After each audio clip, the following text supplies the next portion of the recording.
হযরত ওমর রাদিয়াল্লাহু তাআলা আনহু 10.5 বছর মুসলমানদের খলিফা ছিলেন। কয় বছর? অর্ধ পৃথিবীর বাদশা ছিলেন, মুসলমানদের খলিফা ছিলেন। এই ওমর রাদিয়াল্লাহু তাআলা আনহু মসজিদে নববীতে ইমামতি করতেন। নবীজি সাল্লাল্লাহু আলাইহি সাল্লাম যেখানে ইমামতি করতেন, নবীজির পরে আবু বকর, আবু বকরের পরে এই 10.5 বছর ইমামতি করতেন তিনি ওমর। এক লোক আবু লুকলু নামে এক কাফের ছদ্মবেশে একদিন 10.5 বছর পরে ফজরের নামাজের সময়, ফজরের নামাজে কিছুটা অন্ধকার থাকে, এই অন্ধকারের ভিতরে চাদর দিয়া নিজেরে ঢাইকা গোপনে, লোকেরা বুঝে নাই, সাহাবীরা টের পায় নাই, সে ছদ্মবেশে এই প্রথম কাতারে ওমর রাদিয়াল্লাহু তাআলা কাছাকাছি নামাজে এসে দাঁড়াইছে। তার কোমরে ছিল ধারালো ছুরি। এই ফজরের নামাজ ইমামতি শুরু করছে ওমর রাদিয়াল্লাহু তাআলা প্রথম রাকাত। এই প্রথম রাকাতে যখন ইমামতি করতেছে, সূরা ফাতিহা পড়ে শুরু করবে আরেকটা কেরাত, এই সময় এই বেঈমান কোমর থেকে ছুরি বাইর কইরা হযরত ওমর রাদিয়াল্লাহু তাআলা কোমরে 7-8টা ছুরির ঘাই দিছে, ফটাফট দামাদাম ছুরি মারছে, ঘাই দিছে, দিয়েই দৌড় দিছে। তো হযরত ওমর রাদিয়াল্লাহু তাআলা কিতাবে আছে স্পষ্ট, একটু পরে গিয়ে আসা ওনার নারী বুড়িগুলো পর্যন্ত বের হয়ে গেছে। এইভাবে চাপ দিয়া ধইরা হযরত ওমর রাদিয়াল্লাহু তাআলা একজন সাহাবী আব্দুর রহমান ইবনে আউফ ওনাকে প্রথম কাতারের থেকে টান দিয়াই না ইমামের জায়গায় দাঁড় করাইছে। দাঁড় করাইয়া নিজে হাত দিয়া চাপ দিয়া ধইরা কাইট হয়ে যাইয়া পড়ে যাইতেছে। এই সময় আগে বলছে একটা কথা, আব্দুর রহমান আগে ফজরের নামাজ শেষ করো, তারপরে আমার আল্লাহর কসম যুবক, আমরা কিতাবে পড়ছি, হ্যাঁ বন্ধু, কতদিন হয় ফজরের নামাজ পড়ো না, কতদিন? তোমরা কত ছেলের চেহারা দেখে বোঝা যায় কালো চেহারা, বেনামাজির চেহারা কালোই থাকে, বিশ্বাস করো।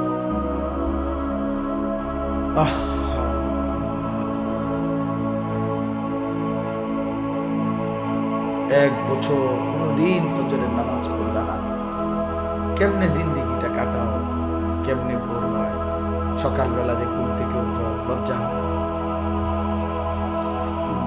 একটা বারও তো বিবেকে একদিন হইলো তো আসার কথা যে কিরে ভাই, আমি তো একজন মুসলমান, আমার তো একজন আল্লাহ আছে, আমার কি কোনোদিন আমি ফজরের নামাজ পড়বো না? এত পাষাণ, এত নির্মম মুসলমানের কলিজা এত শক্ত হয়, কি পরিমাণ কাঁদছে নবী আমাদের জন্য, ফজরের পর্যন্ত 4টা রাত আমাদের জন্য কাঁদছে। যার জন্য সারা রাত কাঁদলেন সে ফজরের নামাজে সেজদা দেয় না। তো ওমর রাদিয়াল্লাহু তাআলা বললেন, আব্দুর রহমান আগে ফজরের নামাজ শেষ করো, তারপরে আমারে ধরো। কিতাবে আছে কাঁটা মুরগির মতো ওমর তরফাইছে, রক্তে ব্যথায়, কিন্তু সাহাবীরা আগে ফজরের নামাজ পড়ছে। এরপরে ওনারে ধরাধরি করে ঘরে নিয়ে গেছে, চৌকির মধ্যে শোয়াইছে। আমার বলার উদ্দেশ্য যে কথা, ছেলেরা শোনো, আমার কাছে আরবি কিতাব আছে, আমি ওই কিতাবে নিজে পড়ছি। এই ছেলেরা ধরাধরি করে, আরে লোকেরা ওনারে যখন ঘরে নিয়ে গেছে, চৌকিতে শোয়াইছে, কখন ছোট্ট কামরা, তো লোকজন 10 জন 5 জন 4 জন করে করে দলে দলে লোক আসতেছে, দেখতেছে, কাঁদতেছে। মানুষের মধ্যে খবর হয়ে গেছে না যে আমিরুল মুমিনিন রে কি করছে, ছুরি মারছে। দলে দলে মানুষ ছুটে ছুটে আসতেছে। ওমর রাদিয়াল্লাহু তাআলা মুখে ওষুধ দেওয়ার কিতাবে লিখছে চেষ্টা করতেছে, কিন্তু এদিক দিয়ে বের হয়ে যায়, ওষুধের পানি, ওষুধ সব কিছুই দিতে পারতেছে না। ওমর রাদিয়াল্লাহু তাআলা তখন তাৎক্ষণিক যাবতীয় সিদ্ধান্ত, যেটা যেটা বলার, যেটা যা করতেছে, কারণ উনি বুঝতেছে উনি আর বাঁচবে না। এই সময় প্রিয় ভাই, স্পষ্ট কিতাবে লিখছে এক যুবক এই অন্যদের সাথে সেও ভিতরে ঢুকছে ওমর রাদিয়াল্লাহু তাআলাকে দেখার জন্য, যে আহত হয়েছে, যে এখনো তো মারা যায় নাই। এই সময় ওমর রাদিয়াল্লাহু তাআলা শেষ অবস্থা, আপনার রূহ যাবে যাবে, আল্লাহর কসম কিতাবে আছে, ওই যুবক যখন ঢুকছে ওমর রাদিয়াল্লাহু তাআলা তার দিকে তাকাইছে, দেখছে যে তার পায়ের লুঙ্গিটা টাকনুর নিচে। আল্লাহর কসম, ওমর এই অবস্থায়ও সাথে সাথে বলে উঠছে যে ইরফা ইজারাক, যুবক তোমার লুঙ্গি উপরে উঠাও। এই কথাইটা বলা গেল, তোমার লুঙ্গি উপরে উঠাও। আমি দুনিয়া থেকে বিদায় নিচ্ছি, তবে আমার রসুলের সুন্নাত আমার চোখের সামনে পালন করবে না, আমি এটা মেনে নিয়ে যেতে পারি। এই জন্য এই শেষ মুহূর্তে তিনি বললেন ইরফা ইজারাক, তোমার লুঙ্গি উঠাও, তোমার লুঙ্গি টাকনো নিচে। তাইলে প্রিয় ভাই, বিষয়টা কতটা গুরুত্বপূর্ণ। আজকে আমরা এটাকে কিছুই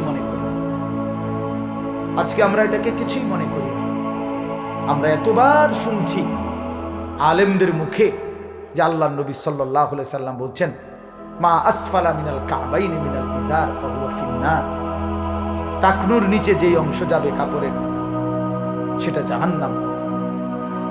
এতবার নবীজি বললেন।